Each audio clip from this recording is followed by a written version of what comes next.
Hi there, this is Ronnie, coming at you with a video. All aboard! Train games. I only have a handful, in fact I have 4 games based on trains. I have not got any of the 18XX style games. This isn't down to any sort of not wanting any or not liking them. I have played one, I can't remember which one, and it was enjoyable, and I'll probably get one at some point, but it's been kind of low down on my sort of list of sort of must wants. So the games that I have split nicely into 2 card games, 2 board games, and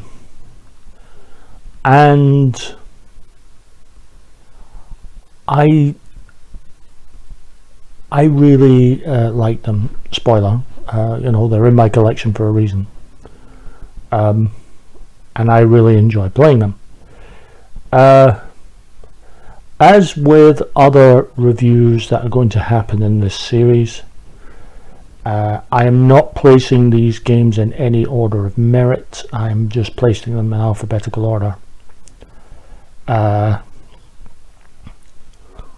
Also, I'm giving really a quick overview of the games. I'm not going into specifics and tactics and filming. I would like to film a couple of sort of cinnamon.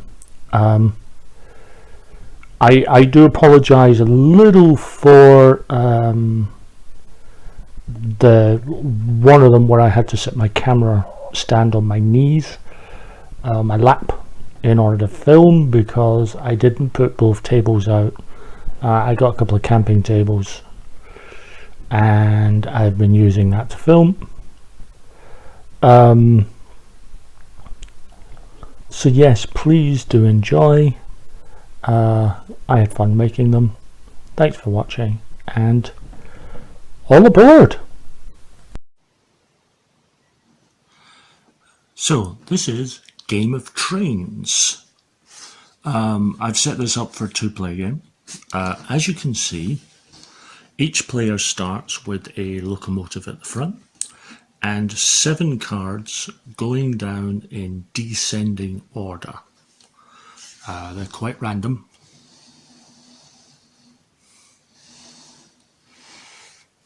And there's a deck of cards there.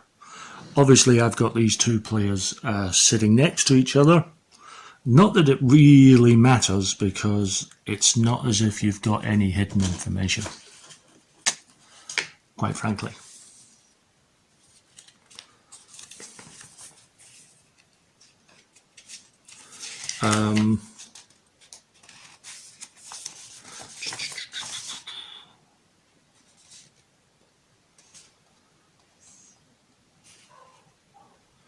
So,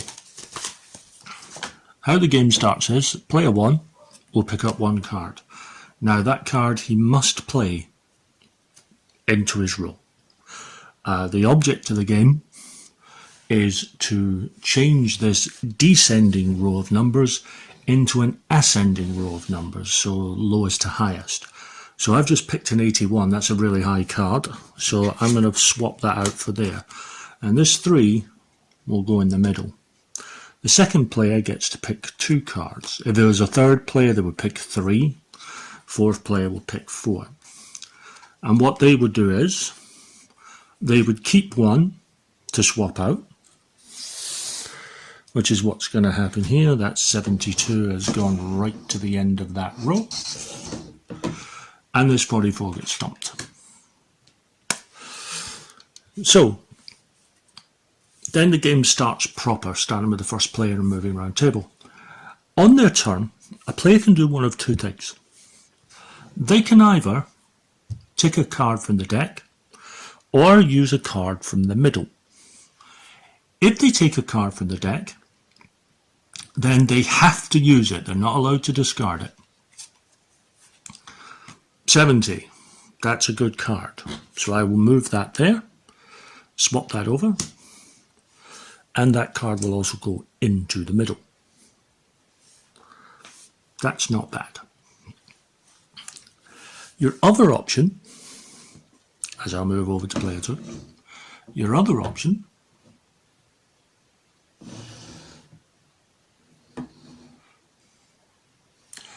is to take a card here from the middle. If you take a card from the middle, you're not using the card, you're using the symbol at the top. And you'll see symbols on a lot of these cards. I'll explain a few of them. This one means that you can move a card exactly 2 spaces to the left down your row.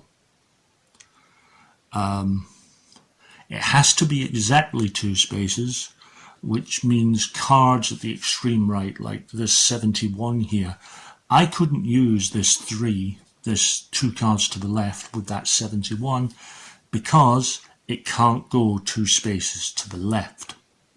Similarly with the 17, there's 2 spaces to the right.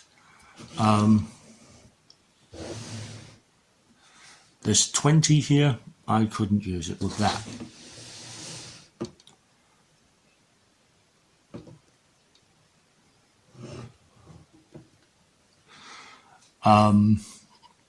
This 6 means that everyone has to remove the card on their extreme right hand side and swap it over for another one, which could be a brilliant card or it could be a terrible one. And there are other cards that let you swap cards over. This one swaps cards around. This one here lets you swap 2 cards around a third one. And there is also padlock, which lets you lock either the extreme left, the middle, or the right hand card. And that way, if people use one of these X cards, if the card you've got is locked, then it can't be moved. You can't replace it with anything either, but it can't be taken from you by another player. Taken away from you, should I say, because the players don't get each other's cards. Play continues until game over. Someone has changed their descending row into an ascending row and immediately game ends, they win. What do I think of this game? I really like this. I genuinely do. It took me a couple of goes to really get into it, but there's a lot of good game here. Yes, there is an extreme amount of luck involved. That's simply the case. There's a lot of luck involved in this game. It doesn't make it a bad game. It just makes it a very lucky one.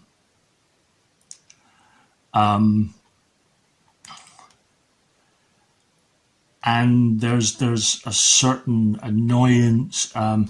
If 2 cards go into the middle here and they have the same symbol, then they're both scrapped. And it could be you are waiting to use that symbol and all of a sudden it's gone. Also, if there are no cards here, you have to pick up from the deck. Which you might not have wanted to do. It's really good. I like the artwork. There are fun little nods to sort of television shows and movies in amongst some of the cards. There's a DeLorean from Back to the Future. The A-Team van is there somewhere. Kit from Knight Rider is also there. It's just little nods to sort of classic shows and films, which I really appreciated. Overall, it's a fun little game, very enjoyable, and I would recommend it if you're looking for something that's light. I mean, this is not a heavy game. You can play it inside of 5 minutes. okay, 10 of the cards are against you, but it's still a filler game. But it's a lot of fun, and I recommend it. This is Ticket to Ride, the behemoth. I will apologise if there's a bit of shaky cam. I didn't put the double table out for this, and there's just enough space on this table just for the board, which means I'm having to hold my camera stand, or as I'm doing here, placing it on my knees. And as I do have the shakes at times, I apologise for that. Ticket to Ride is, in my opinion, a bit of a spoiler for the end. Ticket to Ride is one of those games that I absolutely believe, had it come out in the 1980s, 70s, 80s, I honestly believe that this game would be a popular household family game right up there with Cluedo and Monopoly and all those other games. But it's a new game. And I think in some regards it is a victim of its own success. I'll explain that at the end. But the game is incredibly simple. On your turn, you can do one of three things. You start the game with 4 cards. The colours of the trains are to do with the colours here on the map. They are nothing to do with the colour of your train pieces. I've had to explain that to a couple of people. So on your turn, one of the things you can do, you can only do one of 3 things. Your first option is to take train tickets. You can take 2 tickets. You can either take 2 from the deck. You can take 2 from the row here, or 1 of each. The only exception are these. These are locomotives, which are used as wild cards. You can use them as any colour. And if you pick it up from the deck, it still only counts as 1 card. It's a blind card. You got it. Well done. What a lot of luck. If you pick it up from the row, however, it counts as 2 cards. So if you've already picked up a card, you can't pick up the locomotive, not in this turn. If you do pick up the locomotive this turn from the deck, then you're not picking up anything else. The second option, if you're not going to pick up cards, is to lay down track. Is to lay down trains and claim a route. When you're laying down, you lay it down from one city to the next city over, even if you have enough trains and cards to go beyond that one city. For example, if I had, let's find a nice example.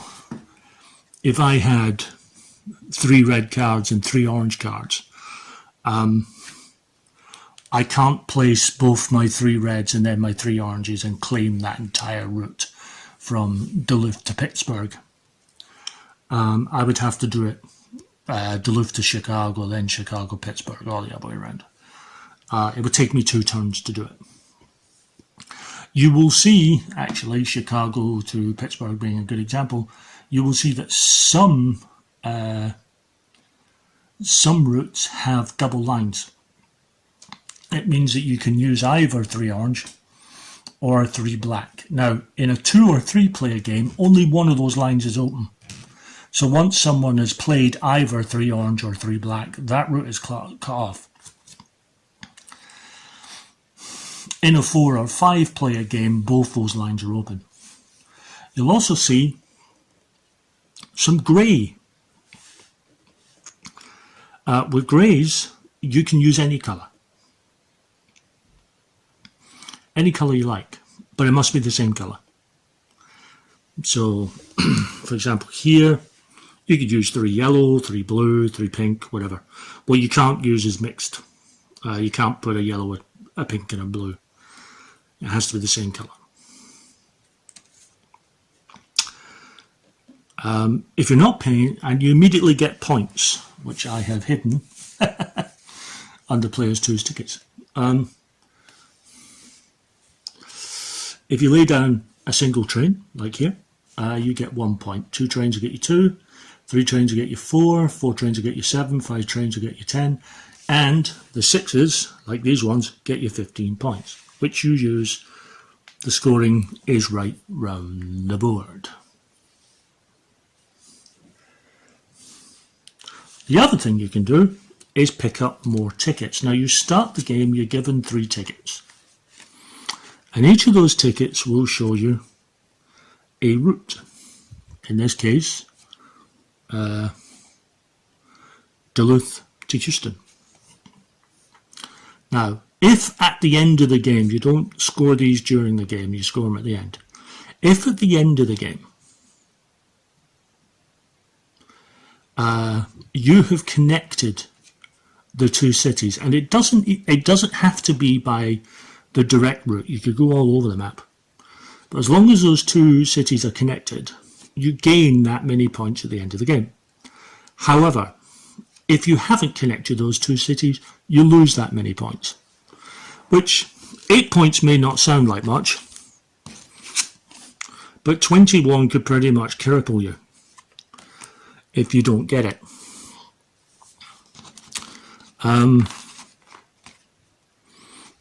But you can, when you start the game with these 3, you have to keep at least 2 of them.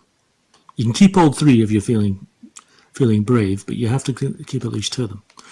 So your third option is to pick up more tickets. Over here at the deck, you pick up 3, and you must keep at least 1.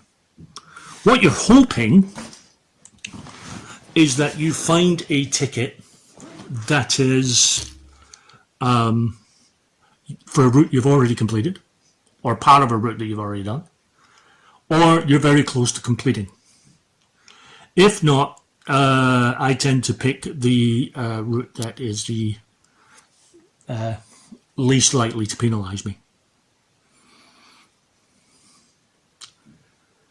Play continues until a player has 2 or less carriages left out of there. You start with 45 of them. When you get 2 or less, that triggers the endgame. Everyone gets 1 more turn, including that player. And then the game is over. You have already been counting your routes as you go along. You then work out your bonus points for your tickets. Routes that you've completed will gain you points. Routes that you haven't will penalise you.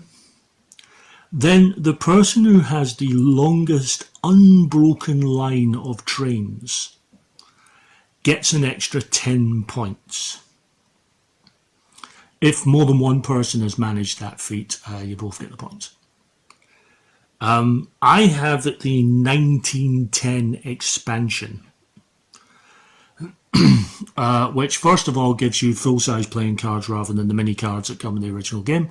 But also it has a second bonus set of points called the Globetrotter, which is the person who has completed the most tickets gets 15 points.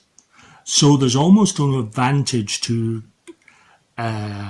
completing a lot of small tickets and getting that 15 points. Again, if there's a tie, you each get the points. You don't split them. What do I think of Ticket to Ride? I really like this game. This is not a heavy. It doesn't even try to be. This is a light family board game. And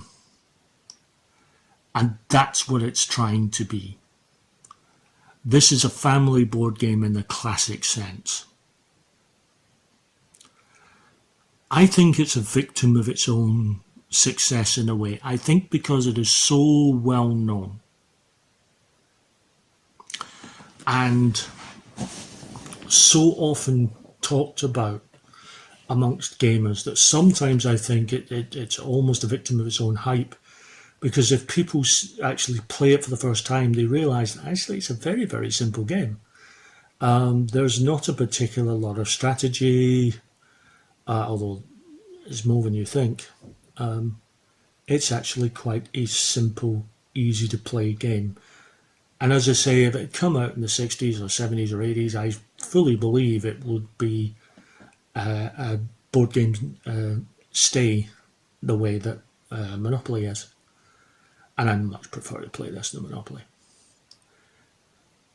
If you're looking for something light and enjoyable for the whole family, or at least five of them, up to five of them, because it's a 2 to 5 player game, you do a lot worse in this game. You really can. I know there are people who, after a few plays, when they've seen everything they want to see and everything else, they see the flaws in it. But quite frankly, if you take it for what it is, which is a nice, light family game, you can't really go wrong with it. This is Ticket to Ride, the card game, which is a little different from the Ticket to Ride board game we've just seen. Plays, there are similarities, obviously. There's enough recognisable elements that people who have played the board game will say, oh, it's them. But it plays very differently, as you can imagine, being a card game. And I would say, although I think it's quite an easy game, it's not as easy as the board game. So it's a bit more of a complexity to it. So each person is dealt a total of 8 cards. You're dealt 1 locomotion card, which can be used as a wild, and 7 cards thereafter, which might include more locomotion cards.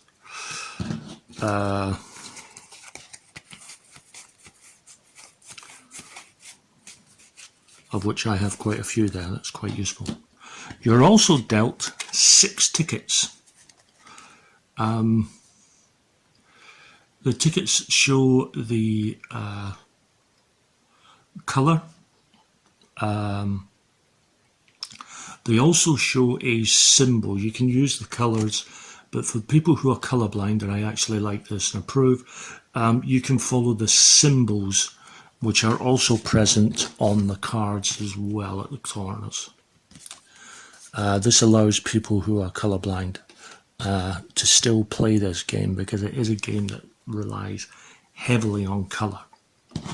So from that starting hand of 6 tickets, you have to keep at least 1. If you're feeling brave, which I am, you can keep all 6, which is what I tend to do, for reasons that will become very apparent. So, on your first turn,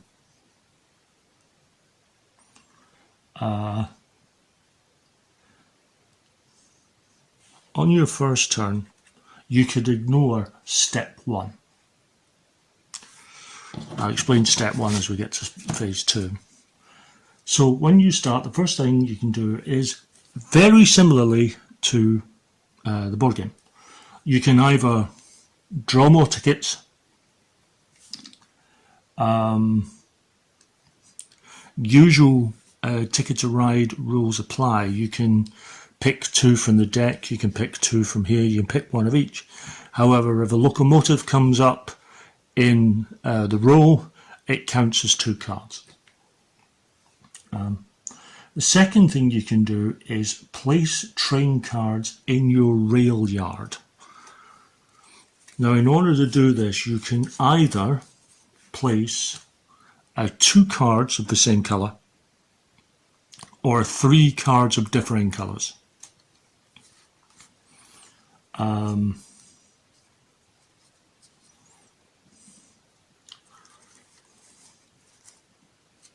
Well, 2 or more cards.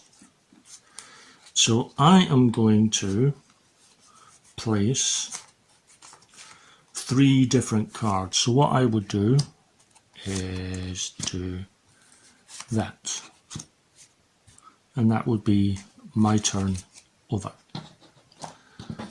Player 2 will have a look, and player 2 is going to go all in on blue. When you're playing a whole load of cards of the same colour, if you're using any wilds, they go on top. It's very important that they go on top, as you'll discover in a second. So they are going to go like that. And that's their turn. Now, it's back to me, back to first player. And now we have step one, which is to move train cards out of the rail yard and on the track, which is to put them away in your own little score pile. To do that, and I'll move these cards up so you can see, you take one card, the top card, from each row that you have, in which case I get all three of them.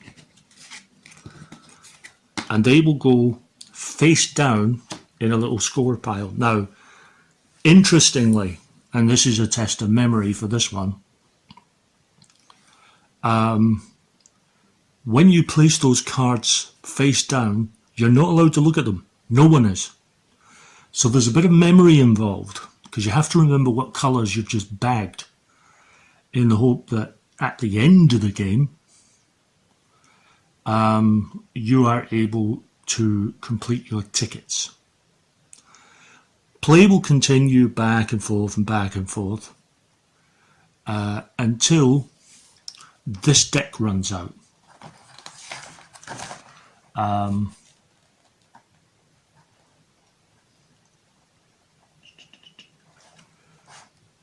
The only difference with a 4-player game is usually with 2 or 3 players, when this deck runs out, that's it, done. With a 4-player game, the deck gets shuffled, put back on top, and we go through them again. Then we score. You look at the cards that you've placed on the track and use those colours to complete the tickets in your hand. Obviously, you can also pick up new tickets as well if you're feeling particularly brave. And you add those points. And like Ticket to Ride the board game, any tickets you have not completed come off your points as well. You'll also see that each ticket will have a couple of,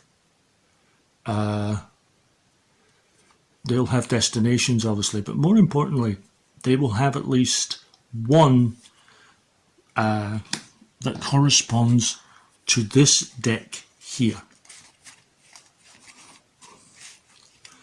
Once everyone has worked out what tickets they've completed, the person who has completed the most tickets that involve Seattle will get 8 points.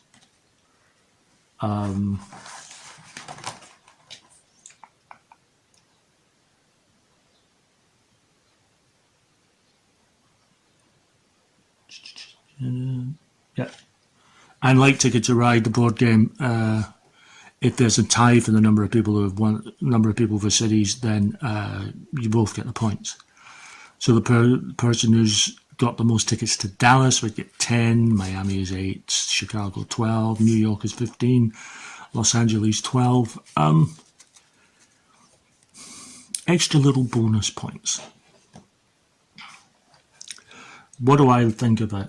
I genuinely like this game. I think it is one of the better card implementations of a board game, because there's enough DNA from the original board game, but it also is its own game with its own flavour and feel, and that to me is why I enjoy it so much.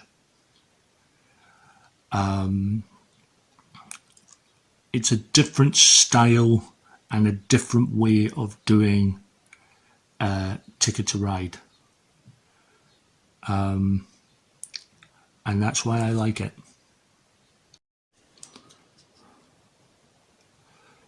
This is Transamerica, which in spite of its looks, is actually a very simple little game. It plays 2 to 5 players. Or 2 to 6 players, should I say.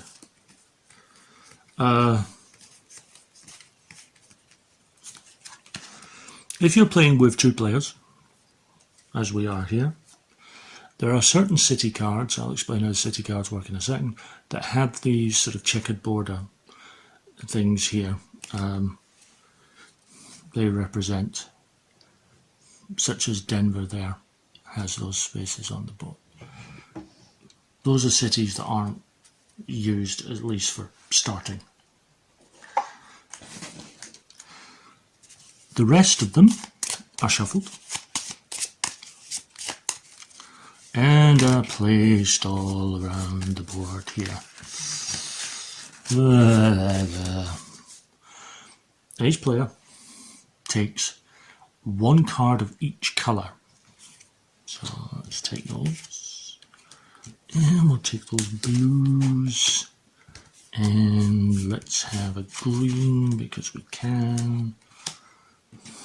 Let's take a red and an orange, and the rest of the cards won't be used this round. They will be in subsequent rounds. Each player also has a marker.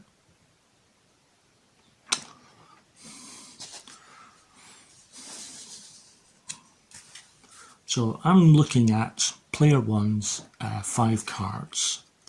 These are kept secret from the other players. These are the 5 cities that I want to connect. So I've got St. Louis, Bismarck, crikey, I'm all over the place. Sacramento is over there.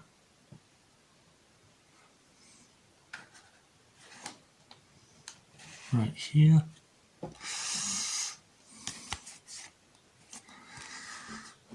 El Paso is right down there.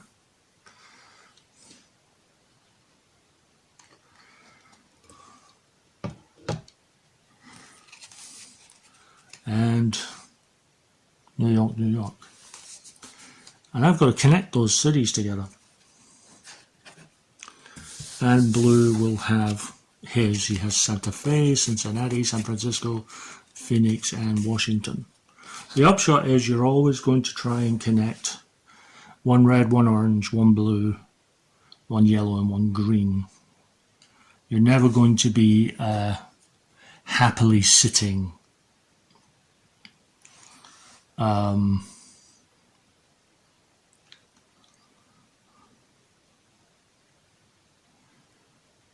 you're never going to be happily sitting on sort of one edge.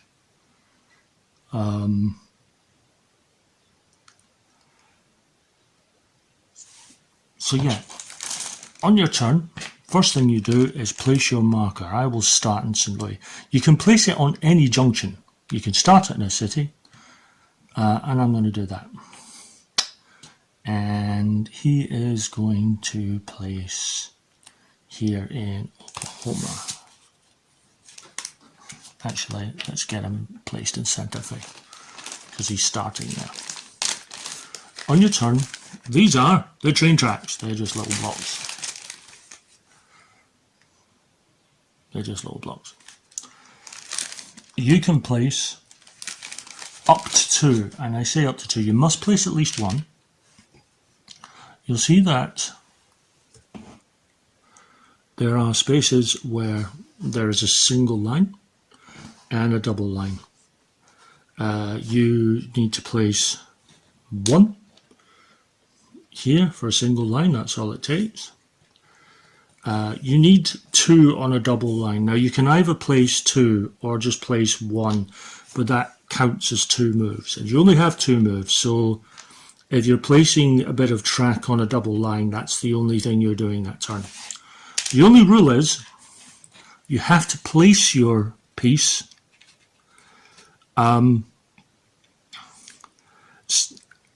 either at your marker or from track leading from your marker. And I've put mine in a really silly place. So I could do that because I'm at St. Louis, and I could do that, and that would be my turnover. Blue would then put their pieces and back to yellow and so on. What you're trying to do is connect all 5 of your cities on your network. Now you may only place on your network, that is, lines of track coming from your marker. But if your track joins up with another player's, which invariably it will do because of the size of the board, that means that their track is now yours, but it does mean that your track is now theirs, and you can place pieces wherever they've put track, and they can put pieces wherever you've put track. And because all the pieces are the same colour, it's not like you can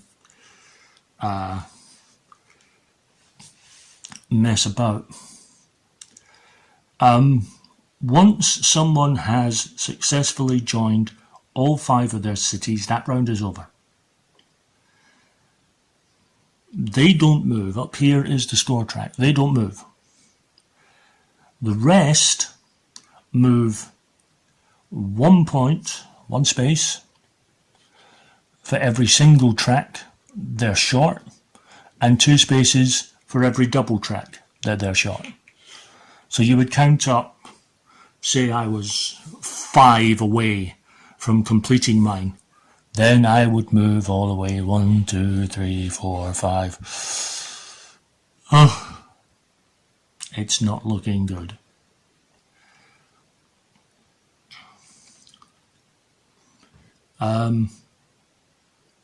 Game continues until someone has crossed the barrier. If after the second round someone still hasn't crossed the barrier, but is down to either 4 or less, the barrier is moved to a space 2 spaces away. So if I'm down at 4, the barrier is now here at 2, which again, you just use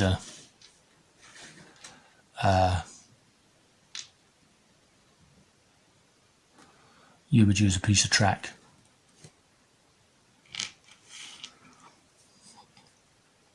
When someone crosses that barrier, the game is over, and the person who is highest up on this track is the winner.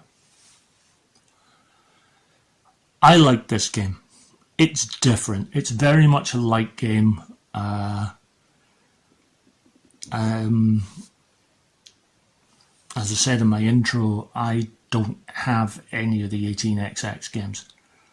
The train games I have are pretty light. This is one of them. First time I played this, it was before I owned my own copy. And I sort of went, for the first sort of turn.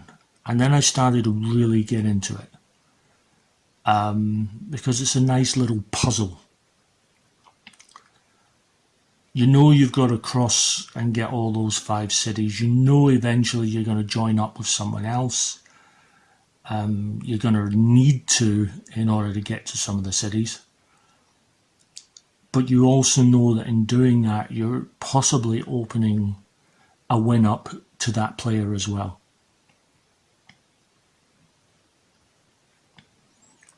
And I really enjoy it. It's a good, fun, silly, enjoyable game. Very much a light game, and I recommend it.